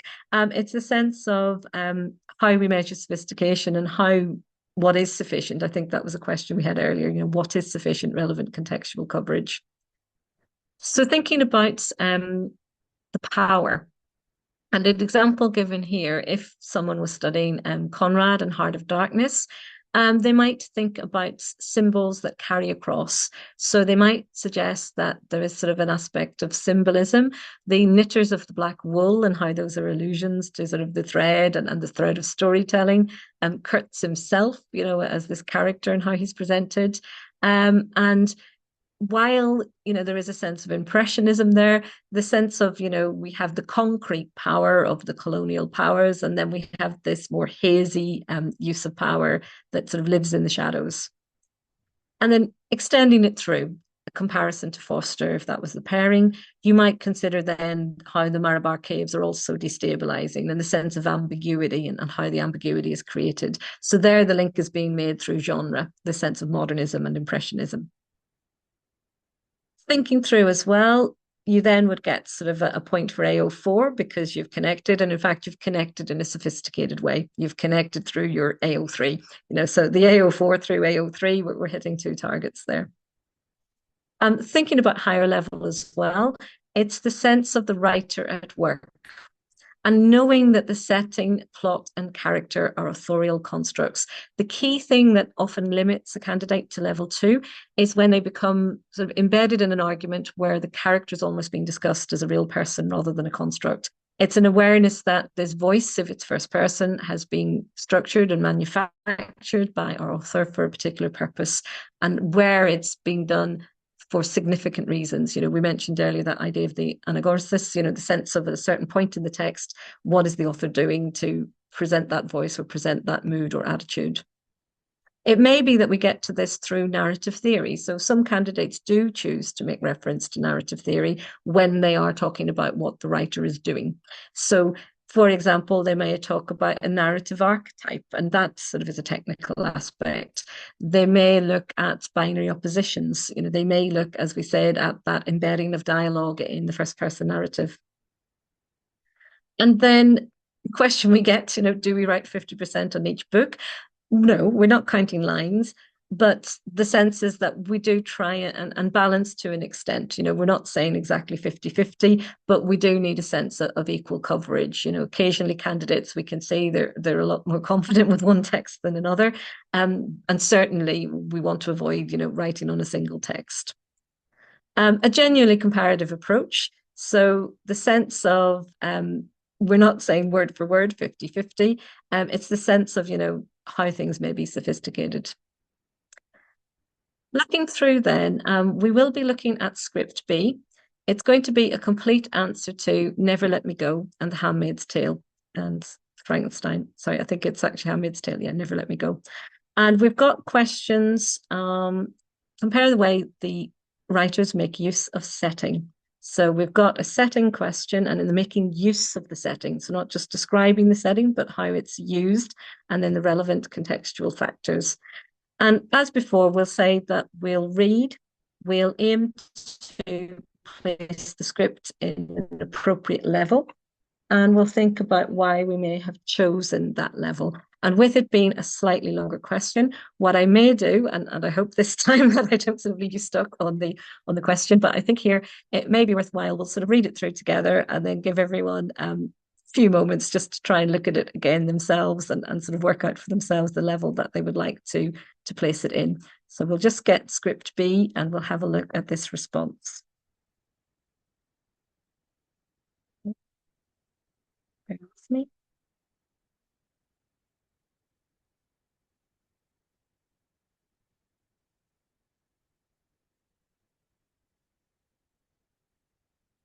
And you can locate it in your pack while I take a while with my text. Okay, so we have, I do apologize, I thought it was Never Let Me Go. It is Handmaid's Tale and Frankenstein. So the response to setting. And we'll read it aloud for this time, and then I will give everyone a few more minutes just to sort of gather their thoughts and decide what we think the essay achieved. So The Handmaid's Tale by Margaret Atwood is a dystopian novel set in the fictional Republic of Gilead.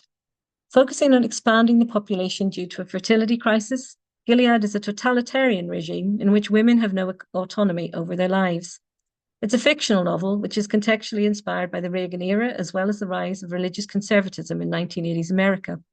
Frankenstein by Mary Shelley, initially anonymously published in 1818, is a Gothic science fiction novel. By using a wide range of settings, it presents itself as a universal story which serves as a warning towards extreme scientific advancement. It makes use of romantic ideals as well as the sublime, to contrast against the rise of the Industrial Revolution of the 19th century. Both texts use real-life settings infused with the fictional elements of their stories. Additionally, both writers present settings as manifestations of the mind, as well as effects of physical confinement within their respective worlds. So while we are getting some context there, it is an attempt to keep it closely focused on setting, which is the key term of the question. A main similarity between the texts is they're fictional, but include non-fictional location. Due to The Handmaid's Tale being a dystopia, it could be assumed the settings in the book would be made up. However, the book makes use of a range of real-life settings. Atwood rather transforms the United States of America into the Republic of Gilead. By doing this, Atwood is able to suggest that any place could transform into this horrible regime that is Gilead. Likewise, Shelley makes use of a number of locations, such as the Arctic, the Swiss Alps, and Geneva. By doing this, Shelley is able to apply her story on a global level, allowing her to communicate that anyone, anywhere has the power to create something like the creature. This incorporation of real settings in a fictional world allows the writer to make the books pose as a warning for society. For The Handmaid's Tale, the warning is consequences if people do not rise up against extreme political ideals, influenced by Reagan era. And for Frankenstein, the warning is against scientific advancement made in the 19th century. Frankenstein could be seen as a response against galvanism, an experiment in which electricity was applied to dead frog legs, causing them to move again. This allows her book to serve as a further warning and presents Shelley's fears of extreme scientific progression. In both texts, the writers make use of universities, which are well established in the physical world outside of the novel. In The Handmaid's Tale, it's Harvard University, whereas in Frankenstein, it's the University of Ingolstadt. However, the actual tangible function of the university is drastically different. Handmaid's Tale uses Harvard as a location to suggest the idea of lost education, as reading and writing is forbidden. Due to the laws in Gilead, it's ironic to include such a prestigious setting in a totalitarian regime. Atwood herself attended Harvard University, which further emphasizes the irony that she's a well-accomplished writer, the exact thing she decides to forbid in Republic of Gilead. Whereas in Frankenstein, University of Ingolstadt serves a direct purpose, which is education. Victor goes there to study and improve knowledge on science. This place ultimately helps him become a scientist set on creating a person of dead bodies. The quote, "I'd advise you to apply every brand of natural philosophy, including mathematics," stating the wide range of subjects, shows the will at which Victor is able to apply himself due to his upper class status. It varies to Offred as she has no longer autonomy over her life and therefore no access to studying anything, although she technically lives right next to a university. Due to this, in both novels, education is presented as a negative, forbidden in The Handmaid's Tale, and leads to the creation of the creature in Frankenstein. However, the forbidding of education shows power and knowledge, linking to Frankenstein, as Victor's excessive knowledge leads to him acting as God. Although the tangible functions are different in both novels, the use of setting relating to university allows the writers Atwood and Shelley to show knowledge is linked to power. Furthermore, both writers apply setting to mimic the minds of the main character. For Offred, it comes in the form of the commander's office, whereas for Victor, the Swiss Alps. The commander's office is a manifestation of Offred's mind made of the items of the past, which Offred creates. Structurally, in the novel, Offred jumps between stories of present and past, emphasizing the idea she craves to go back. Through recalling memories to reader, she's able to revive the past with the formulation of Gilead. Offred describes the office, stating books and books and books, in plain view, no locks, no boxes. No wonder we can't come in here. It's an oasis of the forbidden. I try not to stare. First, by using triplet books and books and books, she's in awe of the sight in front of her. She suggests she cannot believe it. Additionally, by stating they're in plain view, no lock, no box, shows a shock and desire, something she wants but can't have despite there being there. And although her desire is simple, it's still relevant to her character feeling whole. It varies to Victor Frankenstein, as the Alps are not a manifestation of what he wants, but rather a manifestation of his psychological well-being. Initially, Victor goes to highlight his amazement of the sights he's seen by using the adjective shining, the positive connotation of light and beauty. However, as his mental state declines, he begins to describe it as a sea of ice with bare perpendicular rock. The description suggests the Alps are no longer beautiful, but inhospitable. He no longer considers the Alps as a site of wonderment, but a physical reflection of pain. A key difference between setting is scale. Offred is secluded in an office, whereas Victor's mindset links to the grand location of the Swiss Alps. Symbolically, the differences further mimic ambition of characters. Victor is an over-excessive ambition due to madness and being a scientist, whereas Offred is an oppressed character, not able to dream in a grand sense anymore. Offred is limited, whereas Victor has opportunity, directly relating to the scale of setting in the office in the Swiss Alps. Aside from education and settings that reflect mind, both writers use settings to suggest physical isolation. In The Handmaid's Tale, the society is split in a hierarchical structure. Handmaids at the bottom of the ranking, which leads them to be physically isolated.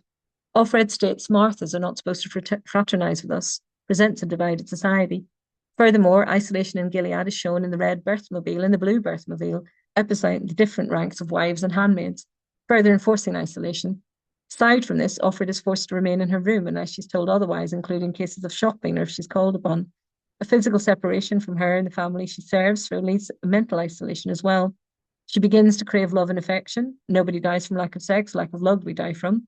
By stating it, she shows she craves to be loved. The physical isolation on her has led to feelings of love, and the intimacy she craves goes beyond sex. She wants to be loved. This is both similar and different to Frankenstein. The difference in creating the creature, Victor decides to physically isolate himself. My cheek is pale with study, my person emaciated with confinement. Due to it being Victor's choice, the reader has a lack of sympathy in his suffering, whereas Offred does not have a choice, causing the reader to feel empathetic for her. Victor's isolation is self-imposed, which is not the case for the creature. The creature's physical isolation comes as a result of rejection from society. He hides away in the forest. Here I lie at the side of a brook. Aside from his hideous appearance, which causes prejudice, he's further hindered as he has a lack of ability to communicate. The difference between Offred and the creature is Offred's not allowed to communicate, where the creature is literally unable to. However, characters relate on a need to be loved as a result of isolation societies they find themselves in. The creature yearns for connection and demands a female companion. You must create a female for me whom I can live. The desperation for a partner shows the creature too wants love. And in terms of Gothic novel, this goes against convention, as typically the novel should be based on whether or not a monster is real, whereas Shelley focuses on what the creature feels and wants. The creature wants to be known like Offred does. This links to the names, as they do not have a real name. Offred's name relates to the commander she serves, and the creature is never given a true human name.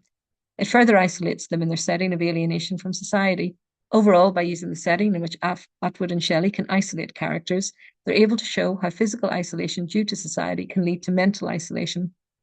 Overall, both writers make use of setting to show a range of ideas. They highlight the haunting possibility in novels through including non-fiction setting. They're able to communicate knowledge as power through the use of educational settings, as well as how setting could be a manifestation of mind. Lastly, they both use isolated settings to present how a setting can affect a character psychologically. And thank you for your patience with that one. So if you want to just go through your script B folder and sort of read that one again and remind yourself of that one more time. And as before, once you're feeling as if you've got a level, if you'd like to pop the level and the comment into the chat box.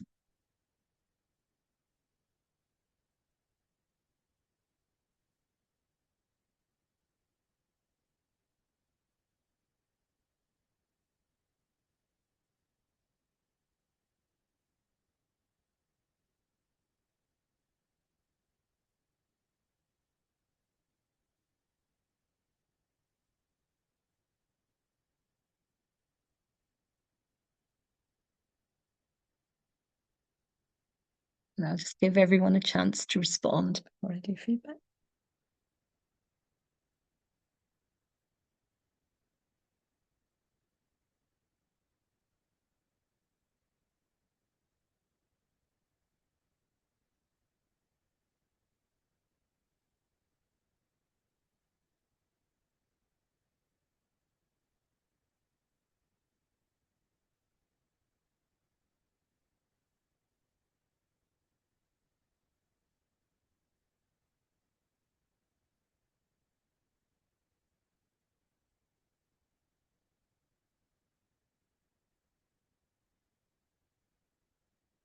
We have a potential 5 needing more on narrative or a few more techniques with quotes.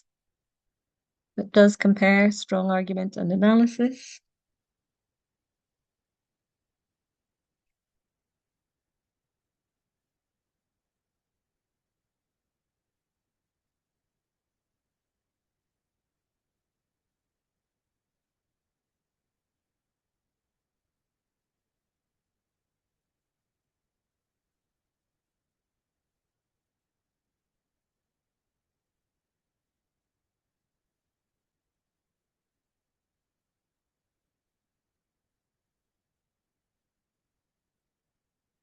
And when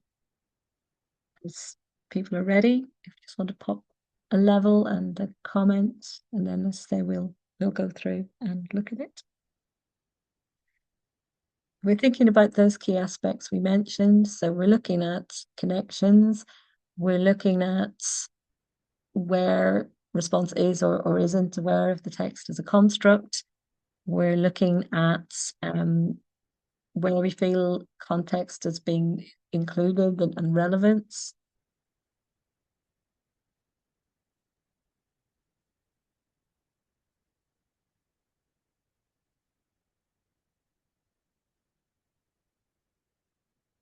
And then we have moving over to the other side, we have a comment there, Victoria, with the idea it could be leaning towards lower than 4. So clear comparison and original approach, but maybe missing micro-analysis. Context not as detailed as you might have hoped. And genre could be more prominent as narrative techniques. So we've got a call for a 5 and a call for a 3. Any more takers? So we're getting quite a wide variety on this one. This one is maybe causing more divergence than the poetry question. So again, if we have a few more comments just to sort of see where we're at and where we've ended up.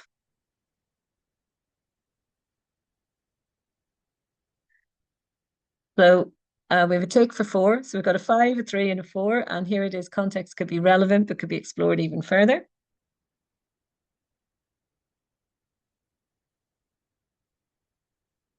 The 4, Jade saying context, yeah, sorry, Jade, that. And then Sarah agreeing with Victoria on the 3-4 boundary.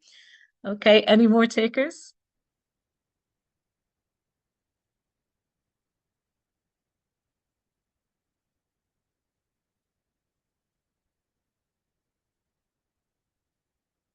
Okay, if we have no further comments, I think, Sarah, you were pretty much spot on. Okay, so essentially, and picking up on Victoria's comments as well, the idea with this particular response, some have identified the sense that there were some things they would like to see that they didn't see. And while we are not marking negatively, we don't sort of mark for what's not there. But I think, several of you identified the context. I know we mentioned we could be, little and often, but the context maybe was not there in terms of where it could be relevant to the story.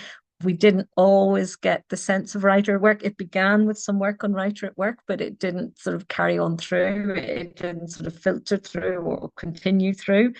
Um, and it's essentially it's what we decided actually. If we have a look at where it ended up, it was essentially just into 4. And what we're saying there is we're saying that we think there's evidence for clear and relevant and just moments. There are moments where there is evidence of discrimination. And certainly, I think we would say they took a novel approach, as some of you sort of identified. They decided that they would interpret setting in particular ways. They had a view. They had a view that setting was being used as a physical isolation to show some form of mental isolation. So there was a sort of thesis developing, which suggests a degree of discrimination. But for all of the reasons given, I think we were sort of agreeing that there was this lack of focus on, we say for level 4, nuance and subtlety. And particularly, having talked about AO3, it began well. It began at the introduction, suggesting this candidate, had an awareness of the context and an awareness of the environment in which the writers were writing in, but then it didn't follow through. It didn't follow through the rest of the argument. So that's a good example of that idea of not just having it as a bolt-on. It could have done so much more with the context. It could have selected, maybe, as we said, some people said a wider range of examples or deeper exploration. But let's say what we do have. It clearly meets the criteria for clear and relevant. And because we do have flashes, we have flashes of fluency, we have flashes of a notion that this candidate, they can control their work. There was almost nuance and subtlety, but not quite. There is this sense that the contextual factor was maybe the point that wasn't quite there. And that's going to alter you holistically where you're going to position the work, because that element was not carrying through the essay, it's going to influence where the mark ends up. And connecting was a strength, actually. It was clearly aware it needed to talk about both texts at all times. And that, was something that I think it did quite well. And examples were not always integrated. Sometimes they were just there and then sort of dealt with almost in a note form. And that, again, was an issue that maybe kept it towards that lower end.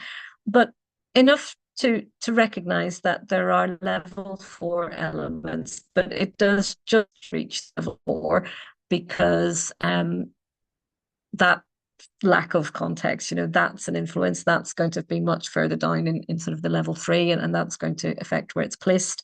And the sense as well of while connections were good, there was a number of things that could have been explored further. We could have had a greater sense of writer at work. It began by talking about the writer at work, and then we sort of lost our writer at work halfway through. So we do have that sense of, yes, 19 out of 30 was sort of the ultimate mark that we landed on. So we've got this idea that this is kind of the point of where this candidate would be. And that's what they got. So it was 19 out of 30 for that one. We've mentioned some of this, haven't we? How could it be improved? The technical focus, you've identified the specific context. And again, this was an issue. The candidate began well, clearly knew about context, but didn't make use of it in sort of relevant ways later in the essay. There was a little bit of narration, so if we look back through, there were moments where we were being sort of told what Victor was doing, and the university aspect, while it was an interesting point, it got a little bit descriptive there. So moving through then, this idea of wrapping up, or where do we go with this?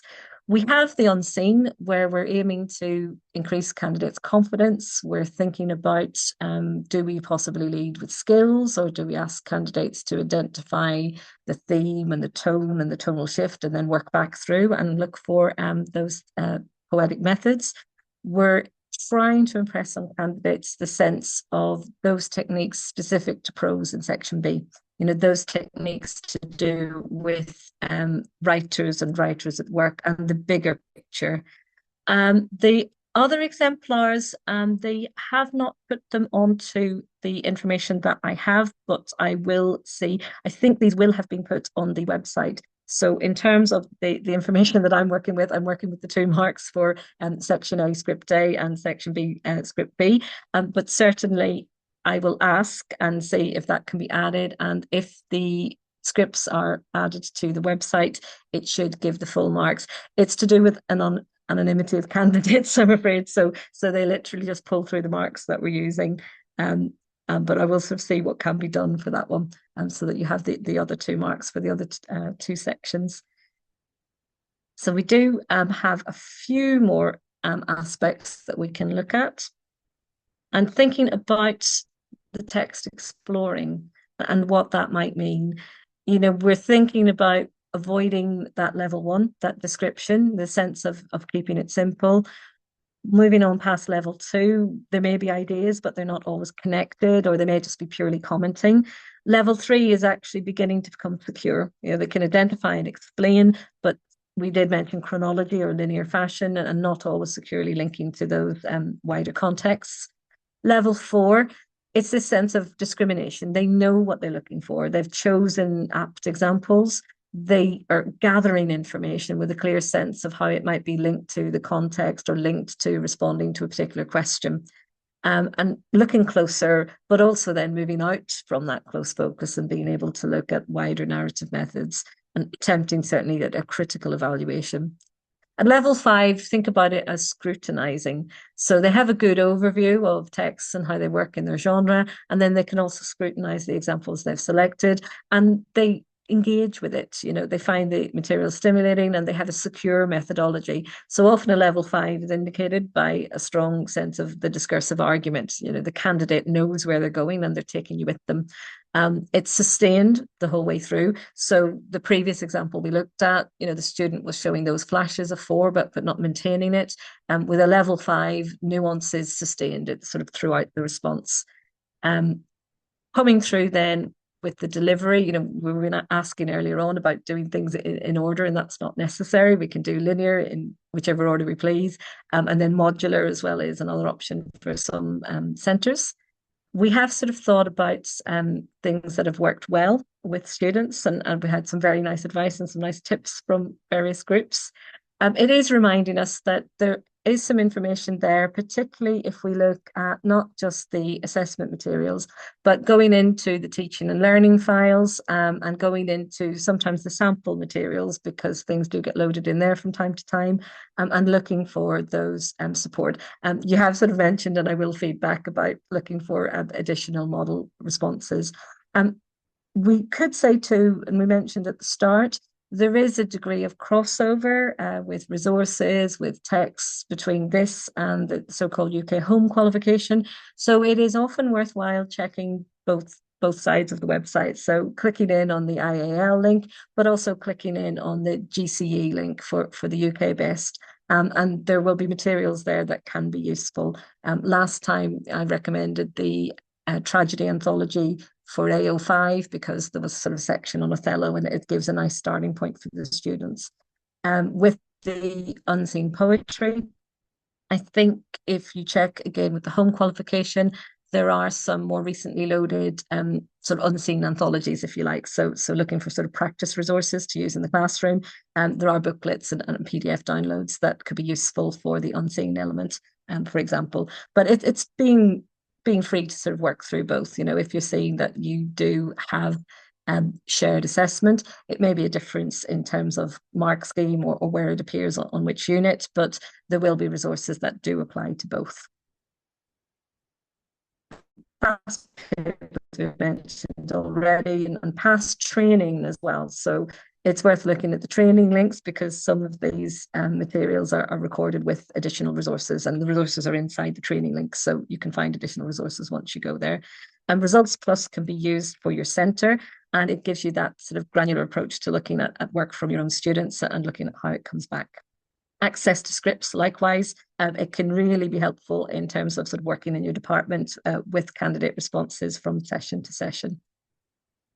There are Pearson resource packs and textbooks. We would say that we can go beyond Pearson. We don't always have to use the Pearson books. There are many resources in many areas, but there are particular teacher resource packs, some of which are free on the websites, and some of which obviously are textbooks that you can access through Pearson. And you can request samples, if that's something that you're interested in pursuing further. With Paper 1 Victoria, there should be a link. So there should be, if you have the recording, can I just check? So you're saying you've got the recording, but there was not access to the material. If so, I might ask you if you direct that one not to, or you haven't got the recording. If it's a recording, the material hopefully should be in the recording, because it will be in the room. Moses might be able to qualify that one for me. He might be able to confirm that. And if not, we can try and pass that one up the chain. But it should be that if you go into the recording, it would be the room, and you should be able to then access the materials that people were using on that day.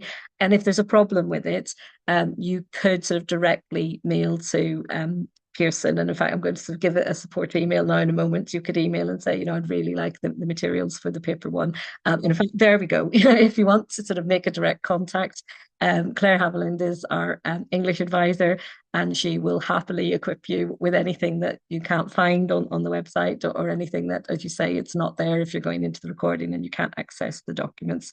Although hopefully that will not be the case. Hopefully if there's a recording, you can access that as well. Okay. So going through, it can be possibly on YouTube. Thank you, Sarah. So we didn't know we're out there in the wide world, but yes, it should be on YouTube. Thanks, Moses. And you cannot get through to materials. Claire would be the lady to get in touch with. She'll be able to sort of equip you with the relevant material. So if there's a few meetings that you're interested in, if you let her know, and she'll be able to sort of put you together with some of the delegate materials for that one. So as we said, just to sort of recap where we can go, the website is definitely the place to start. We've got, as we said, the past papers, we've got the teaching and learning materials. I will feed back the information about those particular pairings and see what can be done. Reminding to look across that there's actually quite a lot of material available on the UK part of the site that could still be useful. There's material elsewhere, so we've already had YouTube mentioned, and there's sort of the great wide world of textbooks, etc. And then Claire is wonderful at being able to sort and find information for individual requests. So I'm sure she's going to appreciate me sort of sending everyone her way, but she's lovely, and she's really good at trying to match people up with the resources that they're looking for, or the training materials that they're looking for. And you can see there, that's just at teachingenglish@pearson.com, and you can label it just for the attention of Claire Haviland. And just cite the unit that you're interested in, or the unit that you need the recording for. Okay, and with the Results Plus, it should be the case that if you were working with certain versions of it, that you can get some individualized feedback.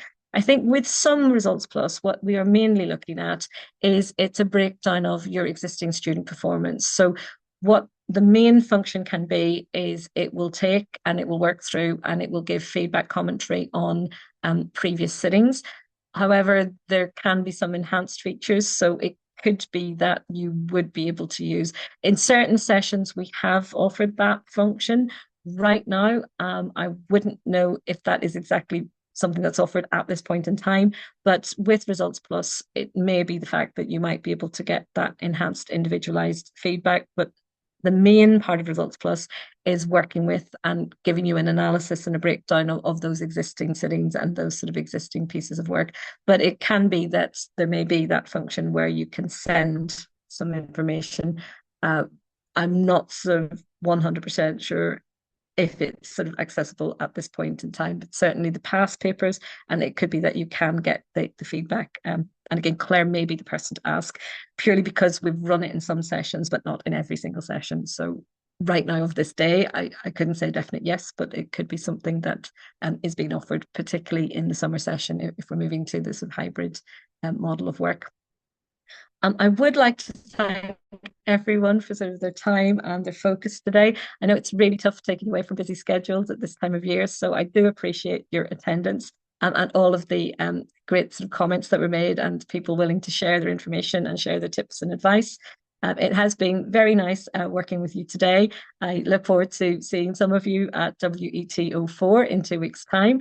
And I would just like to thank you for your time and your concentration, and wish you a lovely day and an enjoyable week. And thank you once again for attending today's training. So I will let you